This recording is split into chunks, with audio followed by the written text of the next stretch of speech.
All right, folks. So this week's course is called Honey Run Golf Course, and it is in York, Pennsylvania. It is approximately a 2-hour drive from the Dulles Airport north up either 28 or 15, however you decide to go north, and then out past through Frederick on 15.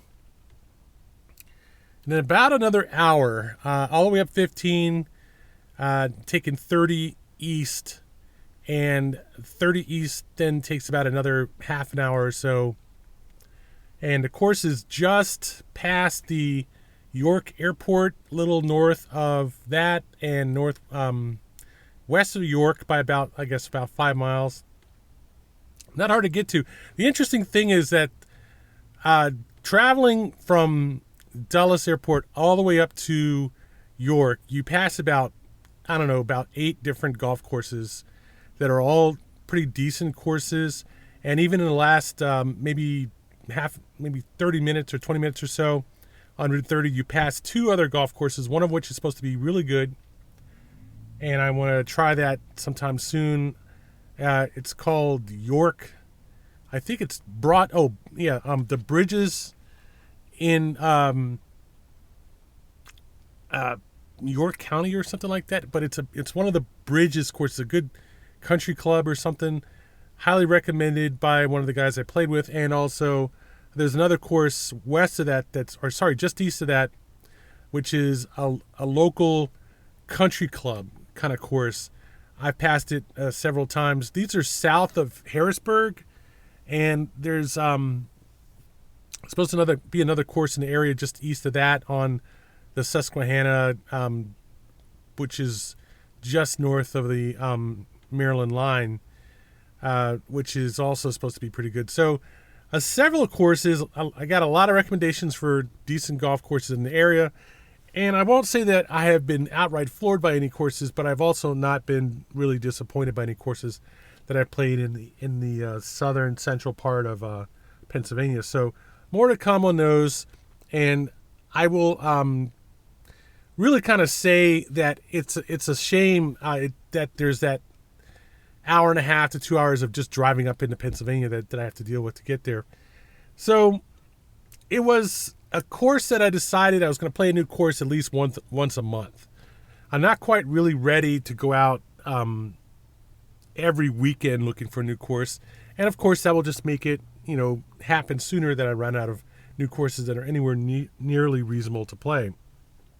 So I decided we'll try, every other week or something between every other week and every 4 weeks, something like that, depending on the weather and so forth, anything that really catches my eye. So the good thing about this course is, why did I decide to play this course myself? Is it was a course on Golf Now that was not too far above the Maryland line. York is about, a half an hour drive above the Maryland line. And this course is west of York, so it's not too bad to get to. And it's slope 130 from the back tees, 6,800 yards from the back tees, which is more or less normal for a slope 130 course. But this course has 2 sets of tees past what they call the back tees. The back tees they have numbers, Roman numerals 1 through 5. The farthest tees, the longest tees, are 1.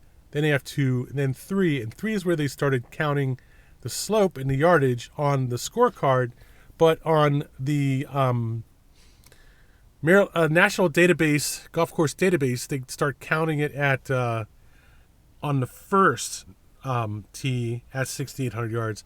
And I kind of have to believe that makes more sense, because I certainly have the scorecards yardage and so forth, and I could go through there and work them all up and so forth.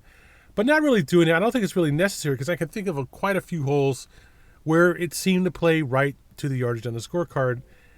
There's a par 4 on the back that's 350 yards from the back tees.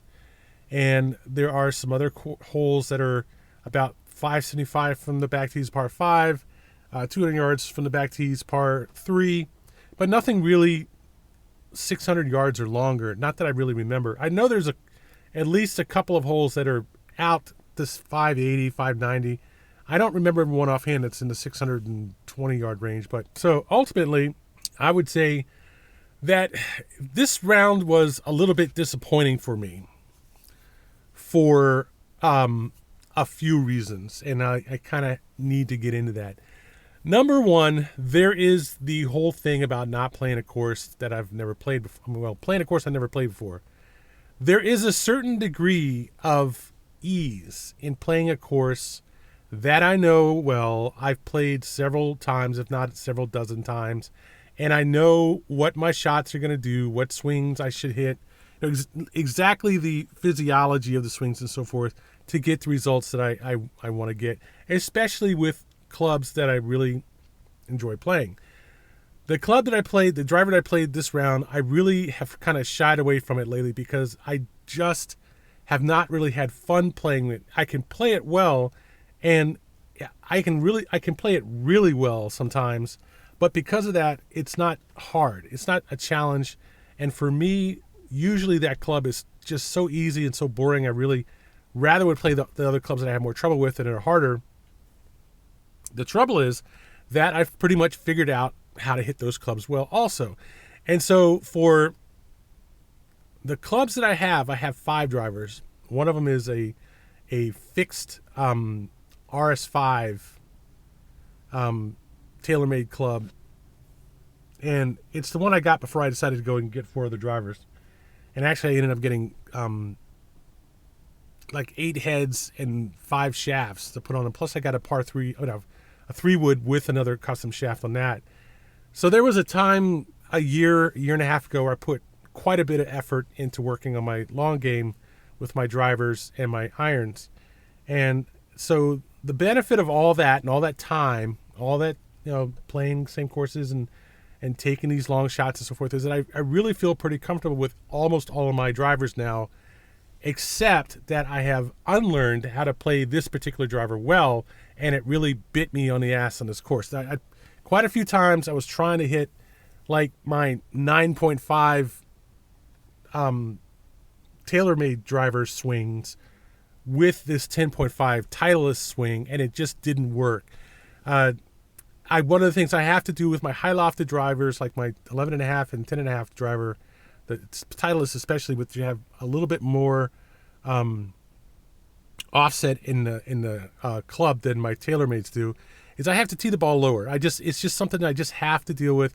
I have to tee the ball about halfway up as high as I would normally tee off my TaylorMades, because they're just so much easier to hit with an up slope into the ball than my Titleists are because of that extra offset.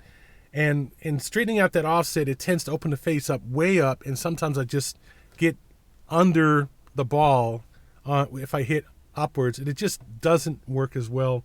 So to make a long story short, with this particular club, what happened was I missed a bunch of drives that I should have made easily. I rarely got any good drives this time, and I underplayed this course significantly in that sense because I just wasn't hitting my drives as sharply as I normally do with this club. And that really made me feel self-conscious, which of course made me nervous and timid, and it just made the problem even worse. You really can't be timid when you're hitting drivers, from the back tees. You have to just swing the club, go for your shot. If you hit the ball right, it's going to look good. If you don't hit it, it's going to look bad. That's just life. Unfortunately, I played the first side very well, except for the 9th, because on the 8th green, I said to myself, I haven't lost a ball yet in this course. It can't be too hard. And I was pretty mellow and pretty settled everything down. And the 9th hole was somewhat tricky. It had a dogleg left away from the fairway, leading away from the tee box. So it was over to the left under some trees, and I just duck hooked it to the left like 2 times in a row. Had to take a third shot and just lay it out, pooch it out into play in the middle of the fairway, just overcompensate, because I was just dropping down too far into the ball on my swing and getting under it and coming back around to the left. And so the last time I had to just consciously stay upright and just pooch it out to the right. So it just got worse on the back. And the back was nice. The course was actually quite nice. But it is a challenge. And not just because it's not like a course I play regularly, which it is not. It's a much more open course, much more wide fairways, but still tight enough in certain places where it can get tricky. When you start having trees right in front of the tee box, that's a challenge. There's no simple way to play such shots. You have to play around the trees. You have to play, you have to play well aimed shots. And a fair amount of times I was missing shots. It wasn't even that it was tight. I just was not feeling normal on my swings and pulling shots off to the left and then overcompensate, push shots off to the right. And I mean, it was just really started to become a mental battle, a psychological battle as much as anything else. And I would like to play this course again. I think it's a good Slope 130. It's a good course, not too open, not too tight, not too easy, not too difficult. Just a solid course. Lots of sky in places, some tight trees and some water in places, fair amount of waste in places. Not too difficult unless you're trying to overplay your shots, which is a real challenge on a course with some wide fairways, big open landing areas, lots of decent distance, and it's just really a challenge not to get out there and try to overplay the course. So I will recommend the course as a B+ course because it is just a really nice looking course. It plays very well. It's a good solid challenge. It's not too long. It just requires that you hit the shots that you try to hit. And it's got few, if any, houses on it. There are some, certainly. On the 18th, there's between the 17th and 18th, there's a house right there in the corner. There's some houses off in the distance. There's some farmland, with silos and farmhouses and stuff off in the distance in some places. It's got space. Rarely, if ever, do you see a house near the course that really infringes on the course. There are certainly houses there, but they are usually at least 100 yards off from the course. Not always, but usually. And so it's almost an ideal Slope 130 course, to be honest with you. There isn't really any highway noise. There's very few, if any, cars or roads that pass through or by the course while you're playing. It just has so much going for it that I hate to give it any real criticism. It's just a really good course. So a B+ I'm going to give it. I mean, I don't think it's a spectacular course, but for the course it is, it's really nice. And I would highly recommend playing this course. So ultimately, this is going to be one of my short efforts to review because I know I talked probably 2/3 of this about my own trouble with the course. But I had my trouble with the course because the course is a intellectual challenge as much as a physical challenge. It does challenge you to play within your game. Take the distance that you get. Don't try to beat the course up. Don't try to be, Joe. I guess I'll even say Tiger Woods, where Tiger Woods is hitting draws that come back at like almost a 90-degree angle with his irons, and it's just such a nice challenge of golf. The only real problem we had one real problem. It was one slow round. We had a 5-hour round. There were people behind us that just gave up on like the 16th or 17th hole and drove in. It was such a slow round, and we were not playing slow. We were waiting often on the players ahead of us. I don't know if they've been waiting for people ahead of them. And there were people that teed off. There were people starting the back nine when we finished on the 18th. There were people starting the back nine when we finished the front nine. It was a fairly busy day of golf the entire day. So I can't say when we started at Sunday at 1:30 in the afternoon, Saturday 1:30 in the afternoon, that it was late. It was a bad time to play. That the course was brutally packed or anything like that. It was not, but it was busy and it was a slow round, and that kind of was the one thing I haven't had to deal with in a while. It's been a long time since I've played a round that took over 4 hours. This one took about 5.5 hours, and we waited very rarely, probably about 5 holes we waited for the group ahead of us. And all I can tell you is it's just an experience playing out there in all that sun. It was 87 degrees. It was dry. It hasn't really rained in any area in this area in the last couple of months, maybe a month at least. And by the time I got done, I had gone through 2 beers and 2 cups of ice water and this and the other. And man, this is the first time I finished in a long time. I was like, I just gotta sit. But a good round, definitely a good round.